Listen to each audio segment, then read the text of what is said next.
Okay, we got, is Chipotle about to dethrone McDonald's from Maxonomics?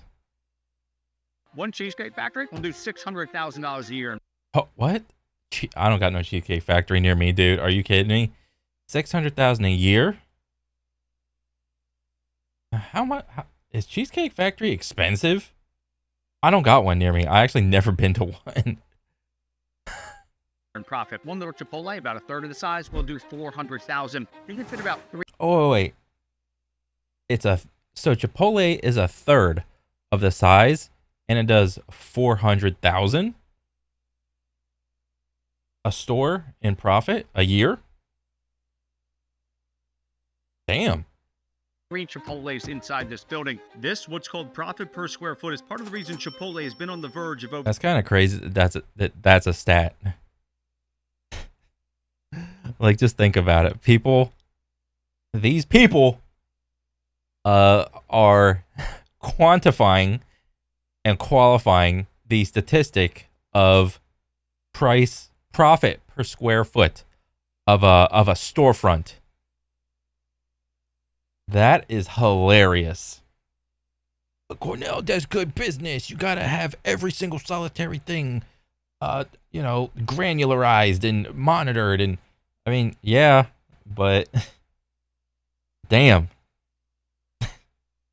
Overtaking Starbucks as the second most valuable food service chain in the world. But it's this excellent use of space in combination with what you get when you order at Chipotle that's puts the company on a collision course with McDonald's, the most valuable food service chain in the world. Today, McDonald's is worth. Yeah, but fucking honestly, like, bro, ain't nobody sitting these like little seats at McDonald's. But if most of America is like obese or something, like, and you see these little tiny ass chairs, like, what is this? A chair made for an ant? Like, this guy is like a normal size like person. But like, he can like sit like, look how much space is in between this. There's like about as much space as the tray right here. Like, big people are not sitting at this, so like it's a completely different like environment, like a McDonald's sit down versus like a Chipotle versus a Cheesecake Factory. This is just like an illusion. Like, if you're eating McDonald's, most of the time you're just like driving through, or like maybe you'll walk in, order, then walk out. Triple Chipotle, but Chipotle is starting to steal customers from McDonald's, and McDonald's has a ton of customers left to take. This is a standard meal for McDonald's: double cheeseburger, medium fries. A standard meal. What is this? This is almost $5 for this piddly thing. Ugh. Hey, like, look it. Like, there's two patties in there, guys. This is a double cheeseburger? No, this is not a double cheeseburger. Are you fucking kidding me? Just because you slap two like little, like, tiny little patties together and call it, like, these patties are the size of White Castle patties in terms of thickness. Are you kidding me? This is disgusting.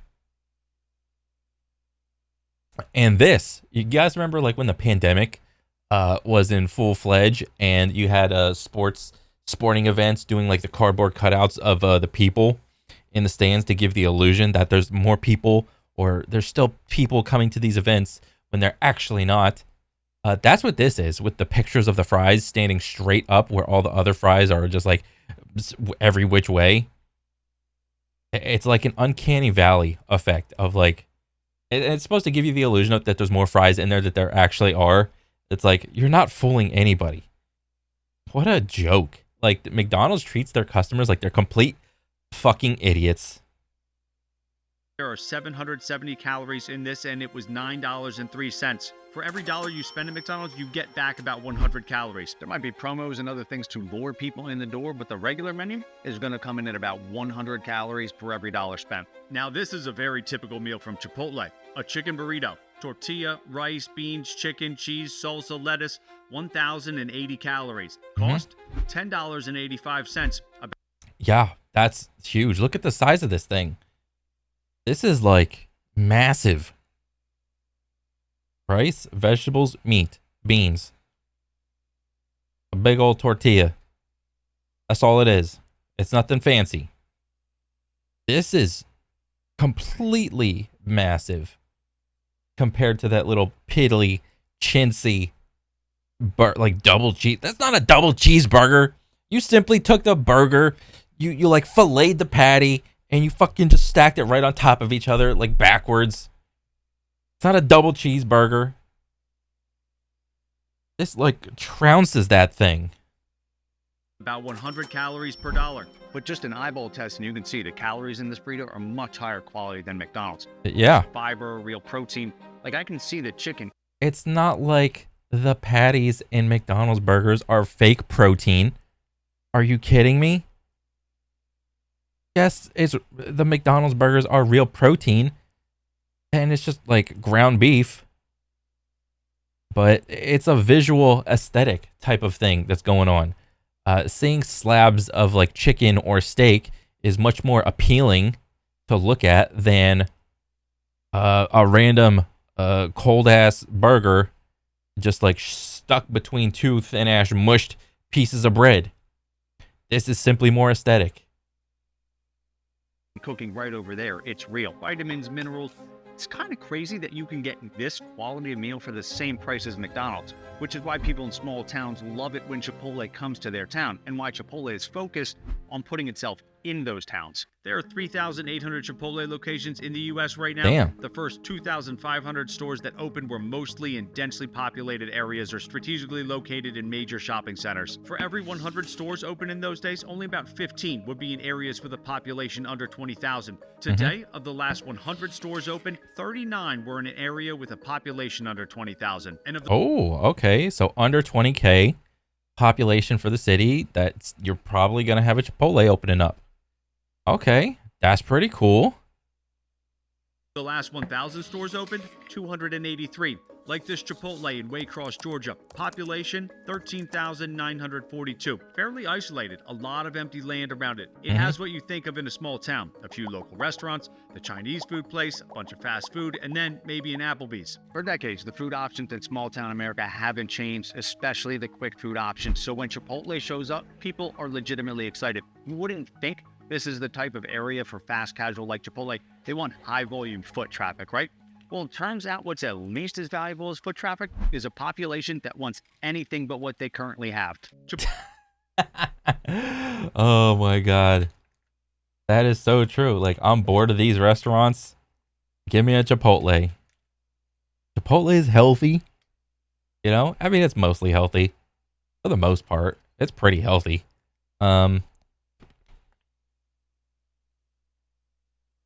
Was this organic on the go? What the fuck? I've never actually ordered this bullshit. Like the value proposition on organic is not good enough for me on really anything. You slap on the word organic, that's just an excuse to like jack up the price for no reason. It's the same thing with like computer stuff that is termed gaming. Gaming headset, gaming computer, gaming speakers, gamer chair, gaming mouse. It's just it's a buzzword. Organic. Chipotle is now aggressively expanding into these areas because, as the COO of Chipotle has stated and financial performance has shown, it's working. Well, fresh food gets the people going. And mastering that fresh, unfrozen food that contains a lot of produce is the secret ingredient in how Chipotle is able to do it. You can't just set up shop in Waycross and expect to have fresh, organic meat and produce available. Damn. McDonald's has huge frozen distribution centers run by outside companies that take in frozen food from all over the country and then distribute it to the nearly 1,000 McDonald's locations for them to reheat. McDonald's doesn't make its own food. One of just 3 chicken nugget suppliers, Tyson Foods Feed, one of them will send pre-made flash frozen nuggets to, for instance, a giant frozen distribution. That's kind of crazy that McDonald's doesn't even make their own nuggets. It's like McDonald's is just selling Tyson brand McNuggets, but like when Tyson makes it, they're probably like, these are the chicken nuggets in the style of McDonald's. That's hilarious. And it's like Tyson is just one of 3, he just said. What's the other one? Like, it's like Tyson, Purdue, and I forgot the last one. Oh my gosh. It's just like the brand of McDonald's is simply like a middleman, seemingly. to just sell all of this bullshit. Distribution center outside of Atlanta owned by Martin Brower. Martin Brower will store them in giant freezers, only delivering them to McDonald's when needed. If stored, frozen, and transported correctly, these things can last for years. Oh, a chicken nugget can last for years? Does anybody want to eat that? Are you kidding me? Like, regardless of like what the science says is like healthy or like bacterially safe or something. Like if it's safe, it's whatever. But like just the aesthetic of trying to eat something that has been frozen for years to a regular person, that doesn't sound too good, dude. And it's like they try to keep that shit under wraps. This is how traditional fast food really started to gain traction. Flash freezing, which started to become feasible at large scale in the 60s and 70s. It is the single reason fast food chains were able to expand to all corners of the earth while also staying profitable. Prepare all the food in a few locations, quickly freeze it, and then ship it where it needs to go. Thought? Oh, that was the downfall of fast food, the flash freeze process. Or it could have been the gigantic upswing, depending on how you look at it. If you don't really mind it or don't give a shit, then I mean, shit. Great flash freezing. In the microwave or fryer, boom, happy customer. Much easier than how Chipotle does things, where everything except the tortillas. Wait, not made in store. 53 real ingredients. Taco shells, cheese, and sour cream. So the tortillas are not made. That's fine. The taco shell's not made, cheese not made, whatever. I don't expect to see the damn workers back there like making cheese, milking cows, or like getting like deliveries from milk and all this shit. And sour cream, same thing. But like all this stuff is real. What do you mean real? This is another buzzword from the fucking big food industry. It's like, what is this? This is all like vegetables and meat. Oh, it's the milk is real? Well, look at down here. This says milk. Milk is real, but sour cream is not real? What the heck? Oh, the sunflower oil is real. It's real sunflower oil. A seed oil, guys. Remember what happened with seed oils? You got the... Oh my God, they got real gypsum. Oh, I remember. You guys remember the good old gypsum? I remember the good old gypsum. What else is on this? Water. Real water. Wow. I can't believe it's real water. What else is on here? Canola oil, another seed oil, whatever. Cultured cream. Real cultured cream, but not real sour cream. Oh my God. Tomato paste. Oh my God. Like, what the fuck are you guys like? It's a real tortilla. It's a real taco shell. What is the distinction between the real, not real thing? Like, help me. Please help me, because I don't really know the difference of real and not real. Are made in-house.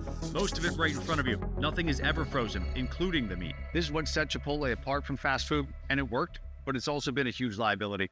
How worried should we be about Chipotle in the wake of the E. coli outbreak? Oh, the E. coli with the Chipotle. That is one thing that is a very big risk factor for Chipotle and the aesthetic of eating real food, food that's never been frozen, never been flash frozen. If you want to eat real fresh food, then you have to risk all the diseases that come with it, because it's simply harder to regulate real food that's never been frozen or flash frozen. It's just simply harder. If they're gonna outsource like their food sources from like local farmers or whatever, that's fine and dandy, but who knows what the fuck is going on the farms of those like just local farms. The local farms aren't following like as stringent regulations as other farms are. They just aren't. The 9 states. The CDC now investigating another outbreak. A specific food has not been able to be identified. This is one of 5 disease outbreaks the burrito chain has had. The company lost 2/3 of its value over the 3 years those outbreaks occurred. Unlike McDonald's, which has just 3 chicken nugget suppliers where the process is almost completely automated, few human hands actually touch the nuggets with flash freezing at the end. Hundreds of local suppliers sending fresh food ingredients to thousands of different restaurants where thousands of employees would prepare and serve it adds an enormous amount of opportunity for hands to not be washed, storage temperature to be wrong, raw food to contact cooked food. Figuring out how to prevent that, how to work with thousands of local suppliers, saying, listen, this is what must be done to keep people from getting sick. Staff training has absolutely helped with the big leap they've made ahead of other restaurant companies, what they had to become. Yeah, it's so hard to regulate the farmers because if they're just a local farmer, like, I mean, I don't exactly know. I don't own a farm or I don't even live near any farms really. So I don't really know what it's like to be like a farmer and farm crops for like a restaurant chain or something like that. I got no idea. But I imagine it takes a little bit more effort. Competent in was tracking their supply chain. RFID tags get stuck to every box or crate of everything that goes to a Chipotle location. Each one throws off a radio frequency that contains data about what's in the box. All anyone has to do is be near it and a device automatically picks up the data it sends out. Stuck on each box at the farm, automatically scanned by the driver that picks it up at the distribution center it's taken to, again when it's moved out of the distribution center, then when it gets to the restaurant, all without any employee having to do anything. After years of testing, this is being rolled out in full this year. It's something no other restaurant company has. Completely frees up employees while providing near real-time visibility into the supply chain so that should something go wrong, somebody gets sick and it's traced back to Chipotle, they know exactly where that box of lettuce was at all times. Damn. Other boxes it was near, who touched it, what farm it came from, without question. Damn, that's crazy. That they can track a single box of like, well, I'll give them that much for being able to track a box down to like the source of it. You would think this is how things are done by default, but it's not. There are tens of thousands of farms and food manufacturers in the country. Getting them all to standardize how they process, transport, store, and share data about their products is an enormous challenge. In 2018, the FDA asked for all romaine lettuce in the entire U.S. to be destroyed after people started getting sick because they had no way of determining what lettuce came from where. So these outbreaks... Oh shit, I remember that. That was crazy. Good thing I didn't really eat a lot of lettuce that time. Not great. Nobody wants to get their customers sick, but they forced Chipotle to invest in this type of technology. Yeah, didn't they have another outbreak with like peanut butter a couple years ago? Yeah, I'm pretty sure that was a thing. There was like a peanut butter recall. There was the lettuce recall, and then there was like another spinach one. I think Subway had a thing with like spinach. To make their supply chain safer. And because of that, they can now confidently expand into these rural towns and even internationally. But none of this really matters if a customer doesn't get their food fast. You can easily cook at home and get 100 calories per dollar. The point of eating out at a fast food or fast casual restaurant. It's about the experience, okay? It's about the experience. You're paying for the experience. That's what all of these owners and investors would say. It's about the experience. You want your food quickly. Chipotle has made some obvious signals they intend to fulfill that wish by stating things like aiming for the make line, that's this, where they make your burrito, to complete one entree every 40 seconds during peak rush times. Lunch. Holy shit. One entree every 40 seconds? That's crazy, dude. Damn. That's like robot statistics. Like, why are you having... Like, I'm all for, like, giving people jobs and shit, but, like, what about this worker right here? Do you think he wants to keep doing this? Like, at such, like, ridiculous levels of speed? Like, the last time I went to a Chipotle, when it was, like, peak time, whatever, I felt kind of weird. Because I was, like, they're so quick about it. And it's like, I mean, yeah, I want to eat now, but like, I don't know. There was just something off-putting about of like, okay, rice. What rice? Okay, what beans? Okay. Okay, meat. Yeah, okay. Vegetables. I say like a couple things. It's like, okay, and they're just like staring at you, like ready to like act. Is like that's not like a normal human experience. Like that's crazy. It's, I mean, I don't know. Maybe I'm making a mountain out of a molehill. But shit.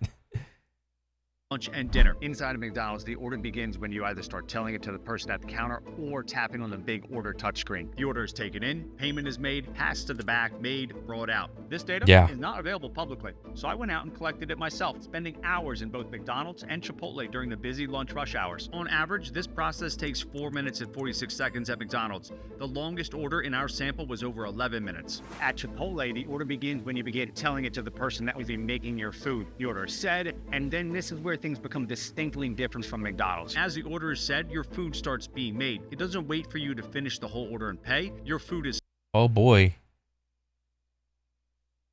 Damn. slid along the line, you pay, done. On average, the ordering process at Chipotle takes 1 minute and 45 seconds. And with the way Chipotle manages the make line, bringing more staff to it when people are waiting, if there are less than 10 people in line, you're likely to get your food faster than if you went into McDonald's and there was no line at all. But if you didn't want to... Yeah, like everybody that goes to order food at like one of these restaurants, like everybody hates that one motherfucker that comes in, they're just by themselves, but they got to order like 10 different burritos in the case of Chipotle, or if you're going to Subway, you want like a Subway sub, or not a Subway sub, or it could be Subway, but I was going to say Publix.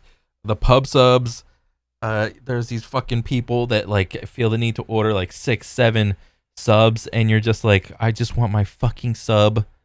Bro, why do you got to order 6 different ones? Get the fuck out of here. That's so annoying. To go inside, Chipotle has put a huge emphasis on its Chipotlanes. Of the 128 stores open last quarter, 110 of them have Chipotlanes. 25% of Chipotle Wait, is that what they call it? Chipotle lanes? They're just really leaning into that damn word, dude. will have a drive-through window by the end of the year. This is the big signal that Chipotle wants to be thought of as fast food. Drive-thrus are so important to fast food, accounting for about 70% of all sales, that there are entire companies dedicated just to measuring the metrics of drive-thrus for all the fast food companies. That is crazy. Holy. I mean, I didn't really think of Chipotle as fast food. I mean, you walk in, give the order, you walk out, you get your burrito or bowl or whatever. Across the major fast food restaurants, the average total time from the point at which a car arrives at the drive-thru line to being handed the order is 6 minutes and 12 seconds. McDonald's is 6 minutes and 51 seconds. Technically, the average wait time in a Chipotle is 30 seconds, but that's because you can't order in a Chipotle. It's pickup only, and this is by design, so that it is only 30 seconds for you to get your food. You don't have to wait for people ahead to order before you can grab your pickup order. Good. This isn't something available at McDonald's, but we can all probably agree that to be thought of as true drive-thru, you shouldn't have to think about ordering ahead, making this a bit of an apples to oranges comparison. So pros and cons to both, but Chipotlanes are a huge boost for delivery orders because drivers don't have to go inside. Store sales go up 10 to 15% if there's a Chipotlane. Price. Damn, dude. That's crazy that they're like quantifying that. Like 10 to 15% sales because people can just put the order in, pull up, and then get the fuck out. That's crazy. Like, damn. Check, totally competitive, long list of places to expand to, and a serious and innovative supply chain to back up that expansion. Chipotle is starting to compete with fast food in a way that this country has never seen before, and they're just getting started. Damn, dude. Chipotle taking over, man. Slowly but surely. Dang. I like this video. That was pretty cool. More Chipotles in small towns. God dang. Well. Okay. I mean, that's news to me. That the overwhelming majority of people are starting to realize, oh, Chipotle is faster. It's healthier. So let's just go get that one. Okay. I mean, that's pretty cool. Overall, this is a really cool video. I like this. 100%, dude. This was awesome. Keep them coming. But yeah, that's pretty much it for me. I'll catch you guys on the next one. All right, later.